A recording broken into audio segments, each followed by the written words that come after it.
Today, investigators showed us pictures of all of the suspects, as well as photos of drugs and cash seized from this large-scale drug trafficking ring that led to an 8-count indictment. Agents say Anthony Norman, Sr. and Jr. of Akron, were the ringleaders and brought cocaine, heroin, and marijuana from Vegas to sell on local streets.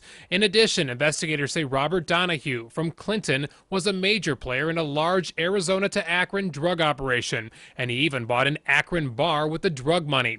The feds say they found some key evidence when one of the suspects was stopped in a pickup truck at a New Mexico checkpoint. At that checkpoint, Border Patrol agents did an inspection of the vehicle, and hidden in the well of a tire that was underneath the truck, they found and seized nearly $240,000. This operation resulted in the complete dismantling of 2 major drug organizations that have been responsible for the distribution of over 100 kilograms of cocaine and thousands of pounds of marijuana.